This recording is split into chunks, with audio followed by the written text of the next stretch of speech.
आमच्या म्हणण्याप्रमाणे डेमोक्रेसीचे चिरहरण काल भारतीय जनता पार्टीन चंदीगडात केले.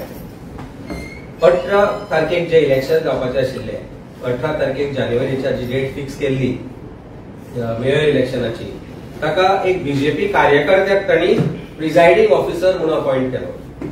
18 तारखेक ज्या दिसा इलेक्शन जावपाचे आशिल्ले तेन्ना तो आपल्याक हॉस्पिटलात ऍडमिट करून घेता आनी सांगता की आपल्याक इलेक्शनाक प्रेझेंट रावपाक जायना.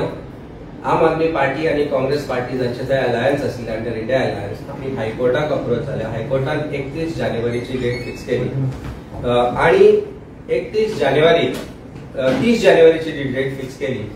30 जानेवारी इलेक्शन जावच्या वेळार भारतीय जनता पार्टी कडेन 14 वोट आशिल्ले, शिरोमणी अकाली दलाचो 1 वोट, एक तांचो एमपीचो वोट, असो म्हणून टोटल 16 वोट.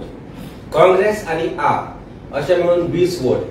आम आदमी पार्टीचो थंय मेयर जावपाचो आशिल्लो. इलेक्शन जालें, वोटिंग जाली आनी जाले उपरांत कांय खुबश्यो गजाली घडल्यो. पण 18 ते 30 मेरेन बीजेपी एक ऑपरेशन लोटस म्हणून चलयता. हांगा 20चे जे 20 आशिल्ले काँग्रेस आनी आम आदमी पार्टीचे जे काउन्सिलर्स आनी कॉर्पोरेटर्स जे थंय निवडून आयल्या ते एकत्र रावले. ऑपरेशन लोटस फेल जाले आणि साम दाम दंड भेद सोंपल्या उपरांत तांणी एक वेगळी नीती वापरली. ते म्हणजे इलेक्शन जाले उपरांत 20 वोट जे अलायन्स इंडिया अलायन्साक पडिल्ले तातले नियरली 8 वोट तांणी इनव्हॅलिड केले.